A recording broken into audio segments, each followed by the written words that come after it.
Are you ready to use the claw grip?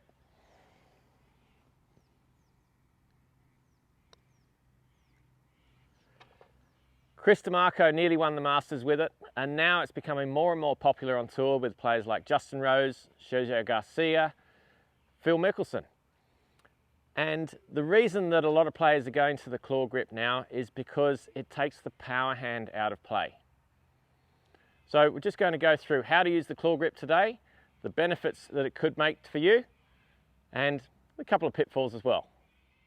So the theory behind the claw grip is that it takes the power hand out of play.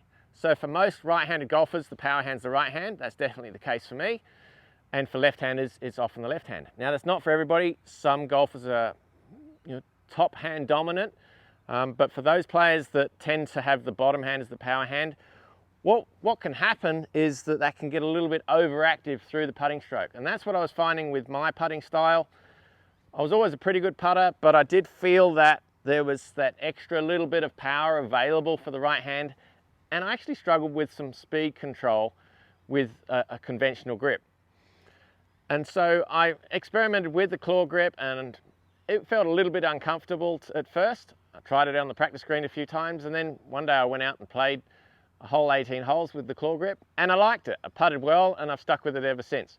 And what it helped me to do was take that power hand out of play, so it's almost like putting one-handed, so that the top hand, the left hand for me, just sits on normally with the thumb on top of the grip. And then instead of having a normal position for the bottom hand, we turn the wrist around and we get into a position there where the wrist is now in line with the putter stroke. And that's what really helped me, because I wasn't getting this release happening through impact, and it was really helping me just keep the putter face more stable through the putt, as well as helping with my speed control. So for me, I put two fingers, I turn the wrist around, I put two fingers on top of the grip and two fingers underneath. So I've just got a very light hold on the putter with the bottom hand, and that's the key here, and that's what we find with a lot of these other players that are using the claw grip, is that the bottom hand is only very lightly on the club. So we've taken that power away. And some players will struggle with the long, slow uphill putts with this. They might need a more conventional grip just to reach the hole, but for me, it certainly wasn't the case. In fact, the opposite was true. I kept leaving putts short with a conventional grip, and I think it was because I was always afraid of just releasing it a little bit, and when I did, it went a few feet past and hit it too hard. And so that it became a little bit of a hit. So it was too close a grip to my normal grip that I use for a 7-iron or a driver.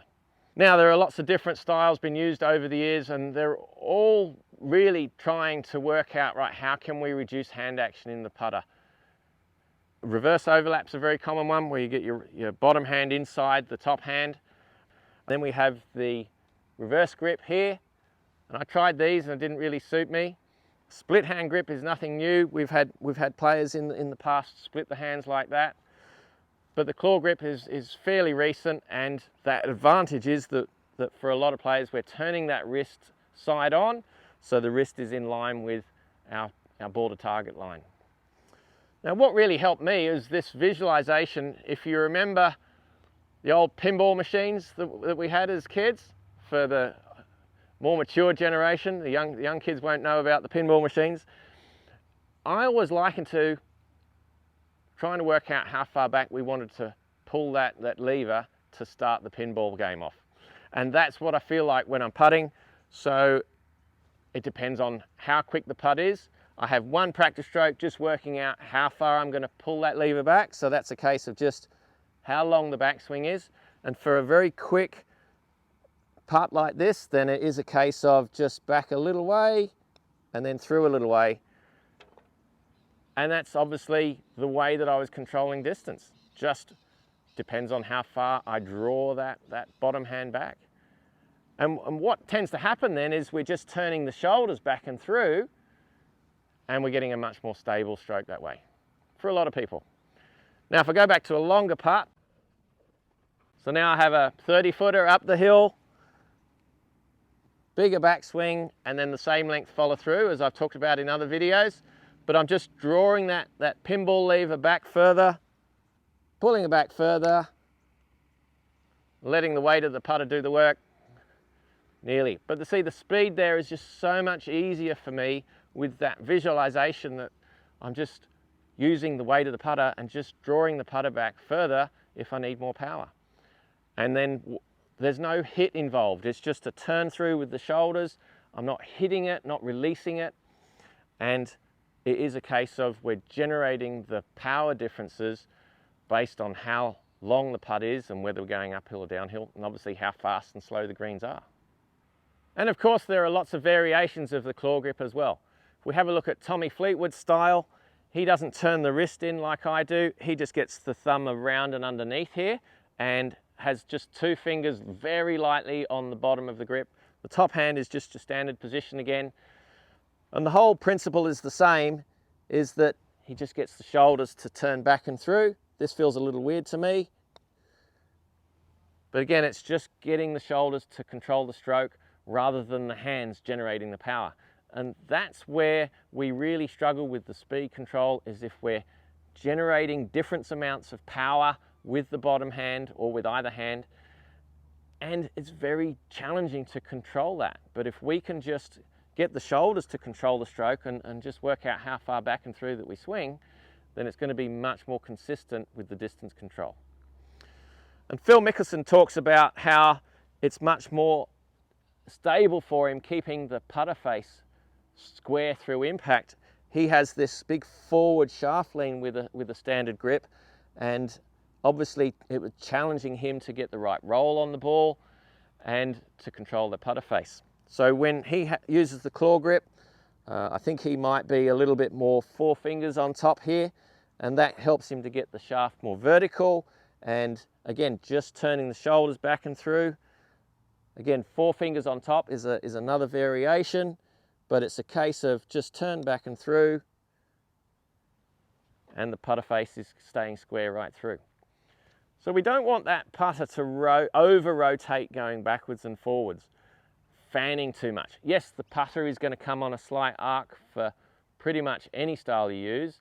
Maybe a broomstick might be a little bit different, but the majority of putters will have a slight arc in through the putting stroke, and we expect that putter blade to fan ever so slightly back and through.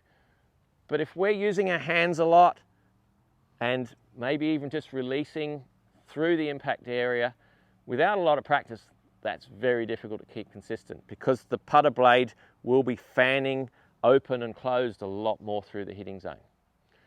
And let's face it, putting is a very simple stroke, and the many moving parts that we might have can obviously affect consistency. So to recap on how to use the claw grip for your putting: top hand, so I'm right-handed, so the top hand is the left hand, bottom hand being the right hand. So instead of that normal position there, we turn the wrist around to the side so it's in line with our target line, and you can have 2, 3 or 4 fingers on top, or even 1 finger. And the whole idea is that the bottom hand is now quite light, and we want to activate the shoulders to turn back and through, keeping that putter face nice and stable. And depending on how firmly you need to hit the putt, then you just decide how long your practice stroke needs to be, and then how long your hitting stroke. We obviously want exactly the same. Back and through, hold your finish, and the speed with a little bit of practice is actually really easy, because it's just an equation of, right, how much power do I need to hit the ball with the putter head? Determines how far back and how far through that I swing. Simple as that. Thanks so much for watching. Which putter grip do you use? There are so many different variations out there these days, and ultimately it's working out what's best for you. So don't be afraid of experimenting. Don't be afraid of looking silly out on the greens. It all comes down to holding more putts and you having more fun out on the golf course. So we'd love to hear from you. Pop your comments below and let us know why you use the grip that you use. Are you the best golfer you can be?